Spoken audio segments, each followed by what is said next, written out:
There is a strong, silent way of destroying people, which doesn't involve violence, scandal, or confrontation. Actually, it's quite the opposite. It's all about control, calmness, and calculated withdrawal. This type of destruction operates by gradually disintegrating your adversary, without them ever knowing they're being destroyed.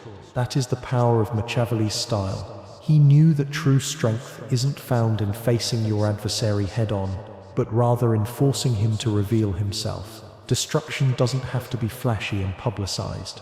It's usually the most subtle forces which have the longest lasting effects. Suppose someone you insulted you, either in public or privately.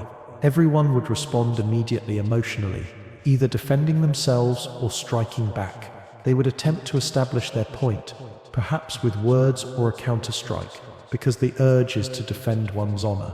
But under that instant, a Machiavellian reaction is completely different. Rather than reacting, you opt for stillness. You don't blink, you don't react, you just remain calm and serene. The brilliance of this plan is the way it makes them appear. When they are waiting for a reaction, when they need you to become angry, frustrated, or even panicked, and you do nothing, they begin to appear as if they were the attacker. The more they talk, the more they show how desperate they are. By staying quiet, you have control of the situation, and they are left to struggle in their own endeavors to get a reaction from you. The silence itself is your tool, making them reveal their instability and desperation. The point here is that your calmness flips the whole situation around. Rather than the world perceiving you as the victim or the one who is being assaulted, they perceive them as the one who is obsessed, unstable, and out of control. That is the first layer of Machiavellian strategy: stillness. As power, it is not necessarily to do with passivity or weakness, but rather understanding that not doing anything is more powerful than even a response. Stillness puzzles your adversary. They are accustomed to seeing emotions boil, to seeing individuals react with anger or frustration. But when you are still, they begin questioning their own behavior. They anticipate a fight, but you will not give in. The greater their efforts to try and get a rise out of you, the more they reveal their own desperation while you remain firm and unshakable. The real strength in this approach lies in the capacity to sustain this calm over a period of time. When you insult, they expect a reaction from you, but when you do not provide it to them, they have nothing to operate with. The more they talk, the more dumb they become, and in that silence, you take charge back. This is where the second level of Machiavellian strategy kicks in. Withdrawer rather than respond. You take yourself out of the picture altogether. You withdraw your energy, your support, and your attention. You disengage from them, and you disinvite them from being part of things that count. You don't have to declare your withdrawal. You don't have to make a big declaration. Your lack of presence is sufficient. By taking yourself out of the equation, you leave them to spin in their own confusion. They start pursuing you, working harder and harder to get a rise out of you. But the harder they work at it, the more inconsequential they get. This retreat doesn't have to be done with words or dramatics. It's the strength of subtraction. You just stop providing them what they require. They crave validation. They crave a reaction. They need attention. But by stepping back, you take away everything from them. The harder they push, the more desperate they appear, and the higher above it you fly. They are left with nothing to sustenance on, and you just keep on going, creating your own success, immune to their efforts to tear you down. This is the definition of Machiavellian power, to cause your adversary to self-destruct. You don't have to fight. You don't have to battle with them. You just have to stand still, retreat, and let them implode. By not engaging with them, allow them to reveal their own vulnerabilities. The more they push you to engage with their drama, the more they show they need attention and affirmation. The more loudly they complain, the more out of touch they sound. The genius of this approach is that you do nothing. You don't have to defend yourself. You don't have to argue or engage. Instead, you let them shout all they want and make you look as foolish as they like, while you just sit there calm, cool, and concentrated on your own agenda. The silence is deafening. They become fixated on you, on your presence. and the more they pursue you, the more they expose their desperation. Ultimately, you triumph without even so much as lifting a finger. Machiavelli knew the strength of perception, the way that public opinion may be formed through the lack of response. When you don't play along with the story they are attempting to spin, you remove their power.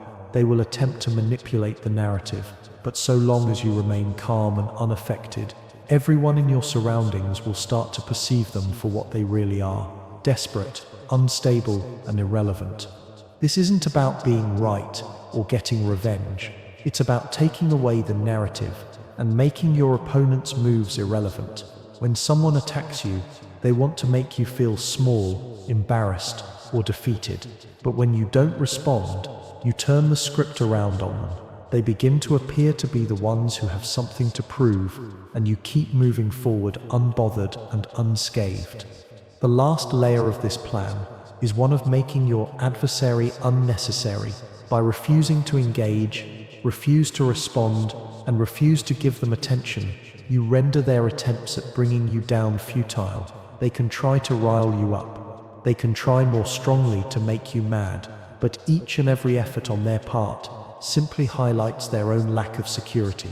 They end up appearing as the obsessed ones, while you just keep on rising uninfluenced by their noise. The power is ultimately in your ability to stay calm and cool. You don't have to battle every battle, and you don't have to win every fight. By not engaging, you get your own victory. Your silence, your retreat, and your absolute concentration on your own way are what finally kill your adversary. They can attempt to get at you, but they can't lay a finger on you once you refuse to play by their rules anymore. You've already won without ever needing to lash out. This then is the definition of Machiavellian power destruction without attack. It's not about changing the game, but about changing the terms.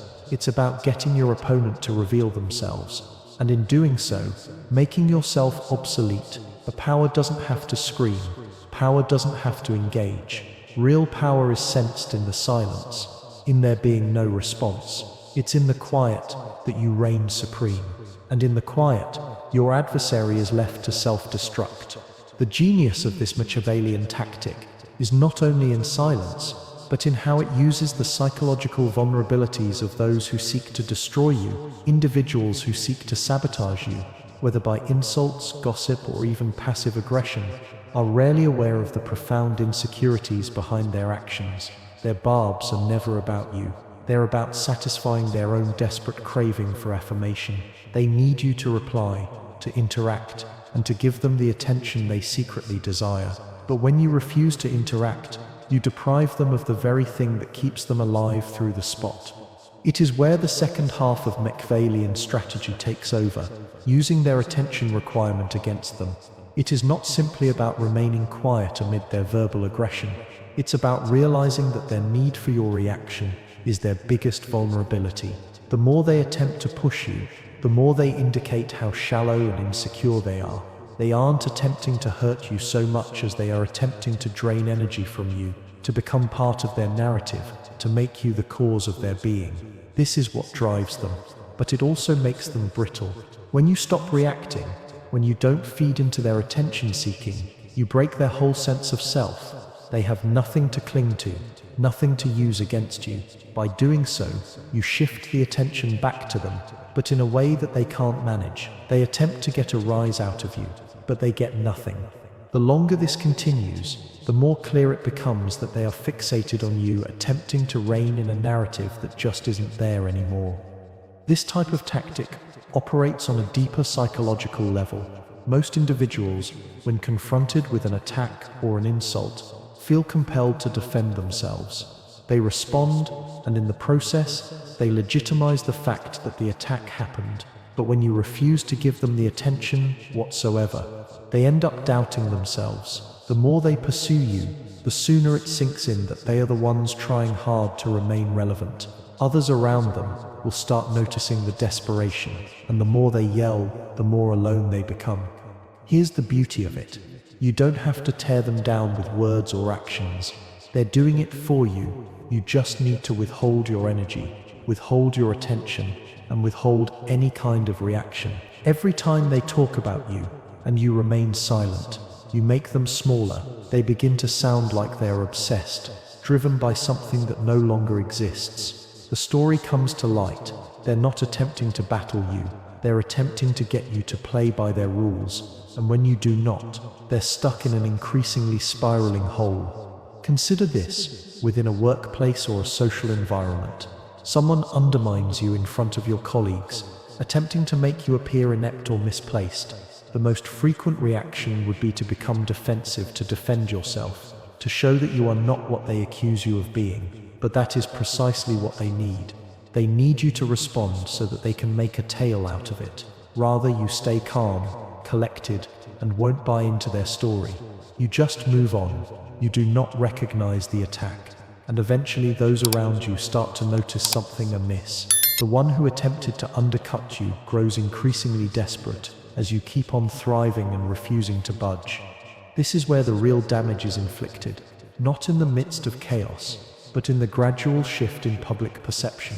The more they speak, the more desperate they sound, and the less relevant their stance is. As they realize that their insults or attacks are not accomplishing what they want, they start losing influence. You have already removed that influence from them by merely not being involved.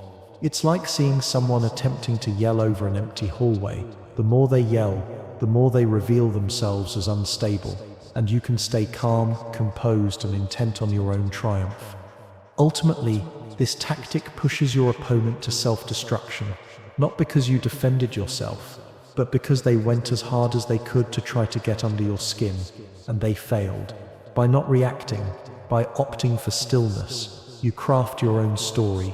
You proceed purposefully ahead while they're left in the rear, fixated upon a fight that never actually occurred. Their attempts to annihilate you only serve to show the extent to which they've become obsolete, and over time, they become forgotten. The second tier of this Machiavellian maneuver is possibly the strongest, generating contrast through action on your part. Rather than attempting to convince people of anything, you simply do your life in such a way that it contradicts everything your opponent has spoken about you. If they've accused you of being incompetent, you get things done with accuracy. If they've said you're arrogant, you're humble and expansive. If they've attempted to portray you as manipulative, you're transparent and honest. You don't have to justify yourself, because your actions will speak more eloquently than ever possible words. This is where Machiavelli's philosophy really gets genius. When someone tries to kill your reputation or sabotage your role, they're not only attacking you, they are attempting to redefine the story about you. They want to define who you are, but by living in a manner that contradicts their very depiction of you, you flip the story on its head. The more they talk, the more they expose the emptiness of their claims, and when you behave in a manner that is the opposite of what they accuse, they are robbed of the power to frame the narrative. What is to come is subtle yet potent. Over time, folks begin to see the difference between what is being told about you and what is actually true about you. They begin questioning the authenticity of the accusations and the validity of the story. Your actions, your consistency, and your integrity begin to overshadow the accuser's words as they begin to lose gravity. This change doesn't occur overnight, but as the contrast grows, the truth reveals itself. The one who attempted to destroy you is the same one that is revealed through their own lies, their own insecurities, and their own lack of integrity. This is the last step in Machiavelli's plan to win, not by attacking, but by simply becoming the individual your adversary can never be. By living your life on purpose and with integrity, by succeeding in your own accord, you render them useless. They attempted to bring you down, but in the process, they revealed their own vulnerabilities. You don't have to fight back. You don't have to respond. You just have to keep moving forward. Their vitriol, their slurs, their taunts, it all melts into thin air when your deeds speak louder than their words. You've already conquered, and they've already failed. The final aspect of Machiavellian tactics, and maybe the most annihilating one, is building a persona that is so unassailable, so impeccable, that your enemy can no longer even get at you. This is where you start to get that the real war was never for physical combat, words, or even fame. It was for getting yourself positioned in such a manner that your opponent's attacks become inconsequential. You get so vital, so prosperous, so reliable in whatever you are doing, that your opponent is left questioning whether they ever really made a difference themselves. In Machiavellian language, this final tactic is that of exposure by contrast. The strongest weapon you have available is your power to create such contrast between what you do and what they say that it is impossible for them to be believed. When somebody besmirches you, calling you inept or weak, you do the opposite. You show your superiority, competence, and strength. If they've caricatured you as arrogant or manipulative, you behave humbly and openly, never taking on their drama. You raise your own bar, and by repeatedly showing this strength and excellence, you gradually but inevitably reveal the flaws in their assault. What's happening here is subtle but profoundly effective. As you go on to flourish, to succeed, and to establish your adversary comes to understand that they're not merely unable to harm you, but they're unable to keep pace. Their story is revealed for the work of fiction. It is a distortion of truth. You've reversed the script so completely that their attempts to topple you have only served to underscore how far behind they are. They attempted to strike your character, your successes, but the more they did, the more your own actions rendered their lies empty. But the worst blow is when you just quit responding to them as if they exist at all, when you're no longer interested in the story they're attempting to tell about you, when you refuse to respond to their attacks or even take them as valid. You leave a vacuum. The room that previously held their efforts to kill you is now quiet, and in that quietness, you thrive. They are reduced to grasping at a narrative that no longer holds any significance for anyone, because everyone else has long since passed on. You've essentially vanished their authority over you, and now they are mere fading footnotes in your narrative. This is the definition of Machiavellian destruction, making your opponent irrelevant, not by eliminating them, but by making their efforts so useless that they strain under the weight of their own ineffectiveness. You discontinue interacting with them, not out of fear of them or defeat, but because you understand that they're no longer capable of influencing you. They only live in the shade of your magnificence, and in your denial of them, you reveal just how small they are. This is a destruction that is psychological, not physical. It's a game of perception, one which enables you to keep control, even when your adversary believes they are holding the winning cards. By staying calm, cool, and concentrated on your objective, you demonstrate that you are above the childish games they play, and in so doing, you don't merely win the fight, you win the war. Your adversary, beset by their desire to annihilate you, ultimately ends up exposing their own vulnerabilities and insecurities, while you go on to thrive untouched by their efforts to destroy you. But there is an even more profound level of Machiavellian strategy, when your enemies are not merely rumor-mongers or loudmouths, but those who secretly work behind the scenes to sabotage you. Such enemies don't attack you openly. They attempt to undermine you gradually, denigrating your reputation through whispers and half-truths. This type of attack is much more subtle, and it's simple to fall into the trap of defending yourself, attempting to revise the story or explaining yourself to anyone who may be within earshot. But this also works in their favor. The more you explain yourself, the more you give credibility to the rumor. Rather than defend yourself, Machiavelli would have you reveal their actions without ever opening your mouth. The strongest move in those cases is to rise above them even more. You become more prominent, not less. You conduct yourself with excellence, so those who are whispering behind your back are left to watch your triumph. Speak clearly in a meeting, take bold action in public, and conduct yourself with integrity in all that you do. In doing so, you allow the individuals around you to get a glimpse of who you really are, and they start comparing the individual who is being portrayed with what is being said behind your back. Ultimately, the truth comes out. The accuser's tale cannot harmonize with your reality, and in that discordance, their credibility is destroyed. The brilliance in this tactic is that you do not necessarily have to bring them out. You don't have to call out their lies or confront them. Rather, you just live your life such that their version of reality ends up being false. By letting your actions do the talking, you become the evidence against the story they've been trying so hard to build. The more they gossip, the less relevant they are, because your performance, your outcome, and your character are the exact opposite of their accusations. The whispers disappear in time. The individuals who used to hear the rumors begin questioning them. They wonder why they've been listening to someone with no actual proof, who has nothing to present but suspicion and rumor. And at that moment, you've won. Your opponent, who once sought to destroy your reputation and demolish your position, is now a non-factor. They'll lose their credibility, their pull, and in the end, their relevance. The more they try to pull you in, the more they reveal about their own inadequacies and insecurities. The final, and perhaps most insidious step in Machiavellian destruction is one of the death of your opponent's relevance. After you've made them irrelevant, they will either become nothing or in some instances attempt to seek out new targets. But by then, they are no longer your threat. You've come to a point of such influence, such disdain for their assaults, that they can no longer touch you, no matter how desperately they try.